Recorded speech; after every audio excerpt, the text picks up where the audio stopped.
Alrighty then. I am not a mother. So Turi will be very, very helpful when it comes to this particular conversation because she has gone through it properly. Very, very properly. But even still, we shall be doing this as we navigate some 9 helpful tips to help young mothers. And motherhood is like a life-changing thing, isn't it? It is. And when you're getting into motherhood, it can feel very overwhelming. That's why you go through things like post-traumatic, postpartum depression, not post-traumatic, I'm sorry, postpartum depression. And some people also find it very difficult just like bonding with their child. We can give an example of Chloe, who went on vacation instead of enjoying and bonding with her child during the first days. So like kind of give us the range of emotions you were going into as you were just becoming a mom. I think, first of all, it's always, it depends on your age. You know, when you're young, it's, oh my God, I am pregnant. So there's that. You're, what do I do? What do I do? What do you do? As you grow older, maybe you're in a relationship, you're in a marriage, you've been actively looking for a child. So, oh my God, I am pregnant. It's excitement. It's now planning. It's now doing things. It's, you know, it's now preparation. It's nesting, preparing the house. Do we need to move house? Because sometimes the house you're living in, you know, you just can't raise a baby in. Is it, we need to now prepare, you know, small baby proofing. But baby proofing is unnecessary until like maybe an year old. But you know, you're pregnant. So you start doing these things early and you realize as you're baby proofing your cupboards, it's stopping your partner from opening the cupboards also because they are, you know, a little child at the end of the day. So it's just a lot of emotions. It's excitement mostly. Now, in these helpful tips that we are giving today, one of the helpful tips that they're giving is having patience or being patient in the way that you are learning new things about this child. You feel frustrated because sometimes you feel like you don't know what you're doing. You're trying to trust your instincts, but you're like, I've never been a mother. So like, what instincts? And over time, they say that you will feel confident, you'll have the ability to parent. Like, what was your patience journey? My patience journey was being patient with my body because you're a body. I'm a body before all other things. So your body changing and you realizing, damn, I can no longer wear that. I don't look very flattering when I wear this. So now I have to go out and buy maternity clothes, and then you realize how maternity clothes is not exactly fashion friendly. And you know, it's a lot of emotion. So I think my biggest lesson in patience was being patient with my body. And even after the child comes, being patient with my body going back to what it was. Another one they say is you have to be prepared. And I know you've said this before. You'd gone for scans and you had been told that the boy was about to be a girl. The gender you'd been told was a girl, and you went out and you bought pink everything. Pink everything. So other than that, and you've just mentioned now that you baby proofed and it was kind of difficult for everyone to get into cupboards. Sometimes you can't even use the toilet because baby, let me tell you, those baby proofing things, those are the baby and adult proofing, because honestly, it's crazy. And now you're getting to the point where you have to realize that every time you're going outside, you have to carry a bag. Every time you are literally anywhere, you have to have milk on tap. Every time, da da da da da da. So what was your preparation journey? I think, and this is very important, prepare beforehand. And by saying beforehand is before you're too tired to do all things. Because sometimes when you're pregnant and you have this time limit of 9 months in your brain, you just don't have the rush to do things. You're not in a rush to shop for clothes. And even clothes, you're just putting it off. And then finally, when there's urgency to get clothes, you're too tired to navigate going from shop to shop. But these days, at least there are services, there are baby clothes where you just select online and they deliver everything to you. But please, prepare clothes, prepare all the feeding bottles, the everything, way before this child gets here, because it will be so unfortunate. Because sometimes your child will come earlier than the expected due date. Sometimes it'll come later. It's a lot of unpredictability. Always have your go bag in front of the door. Don't put it anywhere else.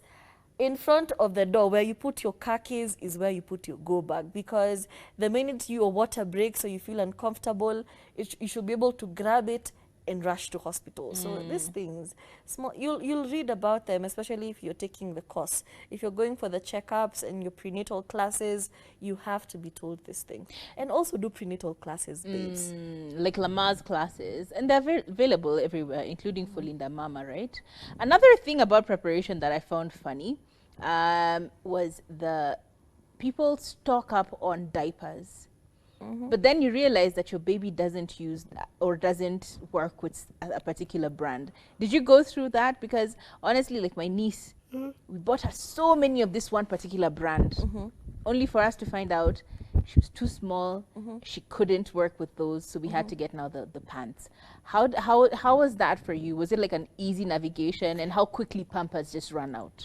I think for me, diapers was never an issue. Diapers. You know, yeah. I said Pampers. Sorry. Yeah. I always had a steady flow of diapers coming in, and all the brands worked. We never experienced the bum rush, because that's one of the things I used to be very cautious about. You know, it's very uncomfortable to get like that inflammation on your bum, so I'd be very cautious. I'd be one of those moms who would change like every 3 to 4 hours.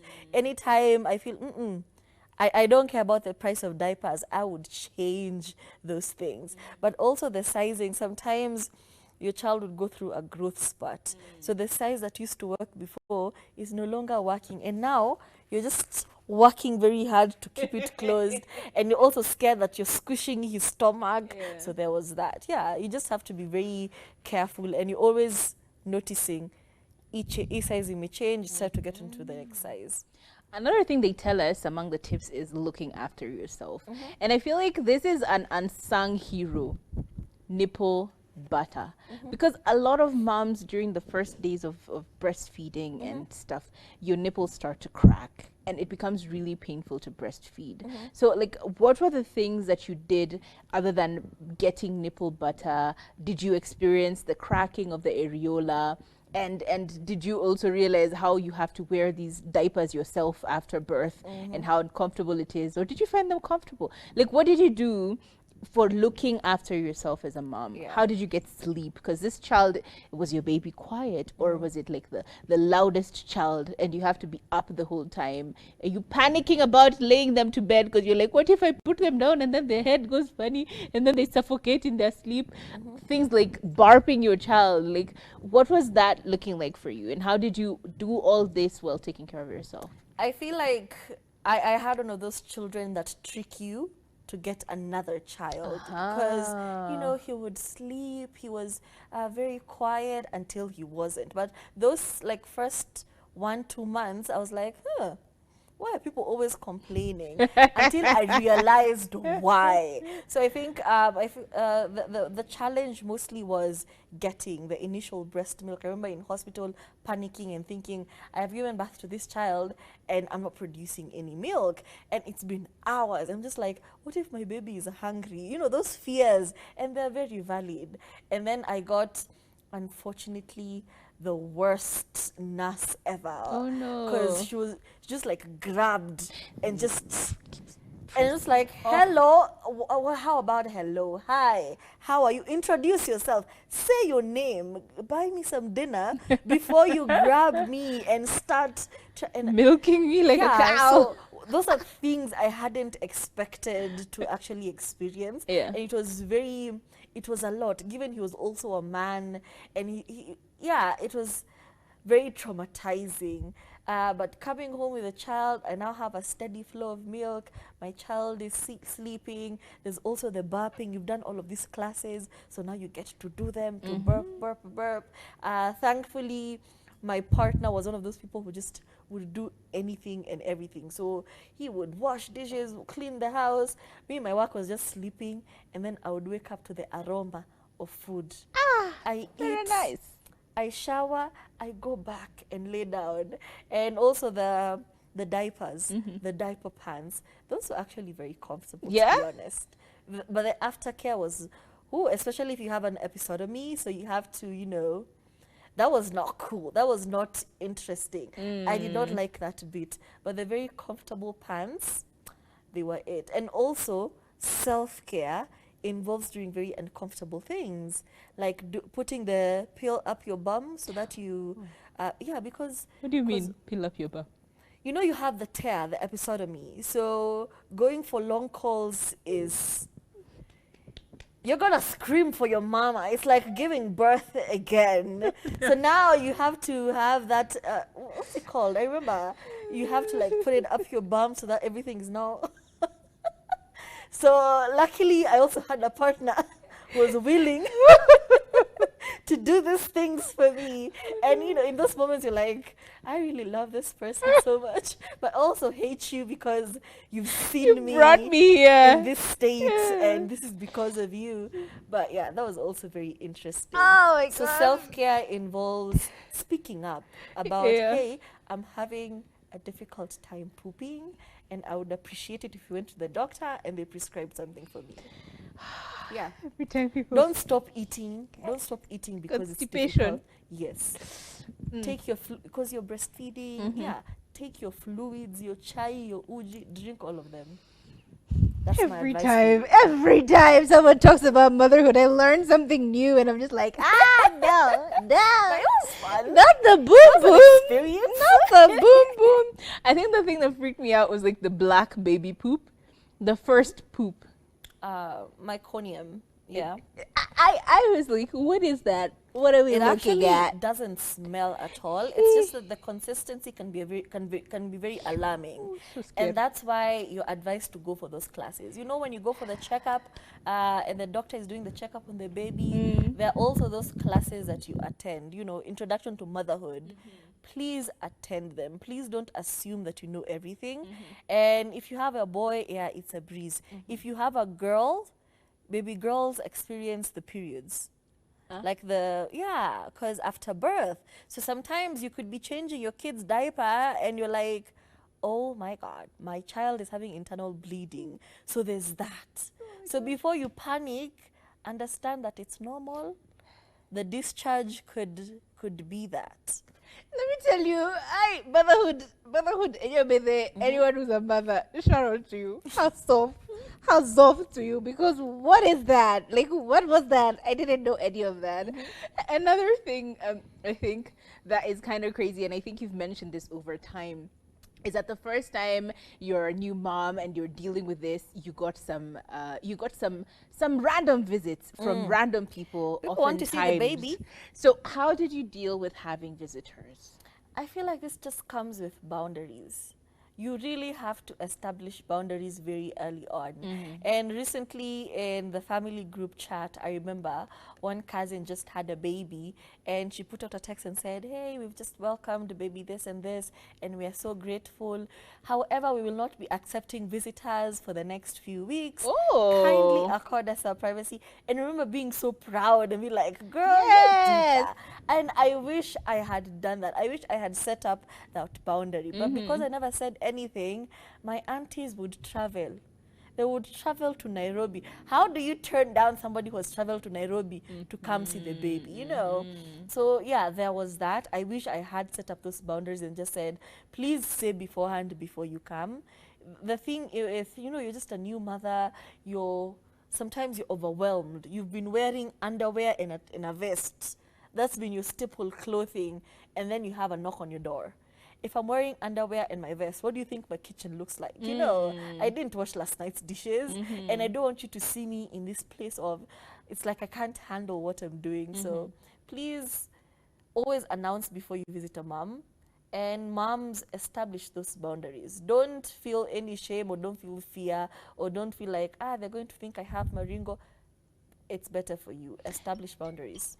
And I think, especially when it comes to like this motherhood thing, and I remember, so there was this one time I went to visit someone who just had a new baby, and they were like, "Oh, please sanitize your hands. Yeah. Please clean your hands before you touch my baby. Have you don't cleaned your kiss hands my before you touch child. my baby? Yeah. Have you kissed? Have you? Please don't do that. Please don't." And I was like, you're being very anal about this whole situation."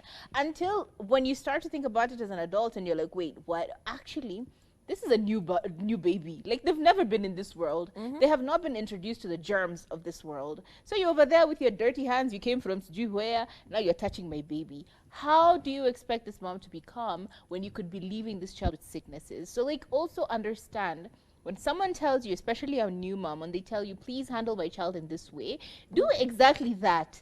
Otherwise, you're just going to leave them with more stress, more panic. You coughed on my child. Do they now have a flu? You know, they're quickly running to the hospital because you didn't listen to them and you didn't take in the boundaries that they were trying to put down. So I don't know. Those ones are difficult. How long did it take for you to leave your house, though?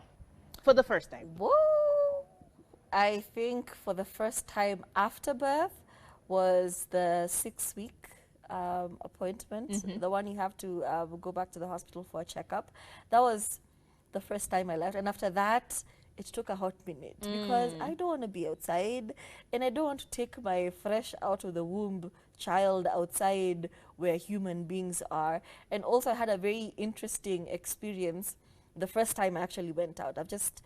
I'm on my way to hospital and need to stop by somewhere and parked by the side of the road. And these people started calling me and saying, you know, sometimes when you're breastfeeding, you know, things expand. And I'm very tiny. And I remember the cat calls. It's me, hey, kwani wameka masponge huko ndani? And I'm just like, what do you mean? So now I don't want to go out anymore. So it took a while before I started actively going out for social occasions. And even then, I'm factoring in, am I taking my child outside? Do I want? And then COVID, because I had a child in 2019. And just as I was about to start going outside, the virus told us to stay inside. So there was that. Yeah.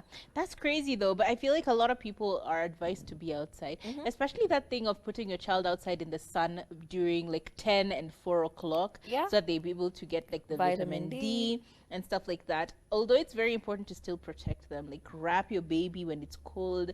They're just so fragile. You know, you're putting your child over there in like a vest and like a, you know, some cute clothes that you bought at the baby store, and then they come back with pneumonia. So it's good to take your child outside and leave the house, but also be cautioned of the things that are important, like having a raincoat when it's cold outside, covering them up in those nice you know, many layered scarves that they have. Did you find it difficult to play with your child though? No. Oh, we did the shenanigans, the playing, the just the bonding. I feel like those are one of those peak motherhood moments. Yeah. Yeah. And what about talking about things like postpartum depression? Because I know that this is something you experienced. Did you talk about it? Did you talk about your experience to someone, or how did you manage it personally? I think eventually it got to a point where I realized I can't handle it on my own, and that's okay. It's okay to speak out. If you're feeling very overwhelmed, speak to somebody. And if you feel like your partner is not understanding your point of view, or you know, you talk to your parents and they're like, oh, that's just motherhood, it's supposed to be hard, it's supposed to be difficult and tough. But when it's gotten to a point where you don't know who you are anymore and you can no longer recognize yourself, please seek professional help, you know, because sometimes, especially in African settings, the people you turn to shame you for having these feelings, because how dare you not be able to take care of your child? How dare you have a hard time, you know, navigating motherhood? That is embarrassing. That is so shameful. So if you're having such reactions to you seeking help, then seek professional help. Okay. Even if you can't afford therapy, I feel like sometimes our churches have, you know, counselors. Yeah, go speak to somebody. Go speak to a maternal figure who you feel would understand your point of view. And as we're winding up, they say another tip is making time for yourself. And as a new mom, you are panicking. If I leave my child with someone, what if they kill them? What if they drop them? Oh, they're gonna drop my baby. What if they feed them the wrong thing? What if they don't feed them when they're supposed to feed them, and then they have issues with sleep? So, but like, how did you get to a point where you started now making time for yourself? I feel like over time, you just get to a point where like, I need to relax, and I should. And it helps when you have a very supportive system around you. And I feel like sometimes people have these feelings of not letting go because you're probably surrounded by people with that learned incompetence, you know, like malicious, what do you call it? Like, I'm doing this on purpose. I'm showing you I actually can't do it on purpose. It's something incompetence. Yeah, either learned incompetence or something like that. So you find like sometimes even your partner, some people have partners who can't even take care after the child. As in, how, what do you mean the father of the child cannot look after the child for a day and you go shopping or go to the spa or go out with your friends? That is terrible. And if you have such people around you, either bring it up and call them out for that behavior, or please, for the love of God, find people who support you. So luckily I did have a lot of people who supported me around me. So if I needed like a night out, I'm just like, hey, take your offspring, come through. I am going out. And yeah, that's it. It's actually called weaponized incompetence. Yes, weaponized incompetence. If you Yes. have such a partner, that is such an unfortunate thing, because why? And also there are signs. Why did you have a child with this person? And I'm not Right. shaming you though, but yeah. Yeah, a person who doesn't want to take the diapers because ooh, men are not supposed to touch babies' poopies. What do you mean? It's like it's your baby. This is half. What do you mean your partner genetic has never Me, washed I've the never child? also, changed a diaper. We're all doing this for the first time. I was the weapon.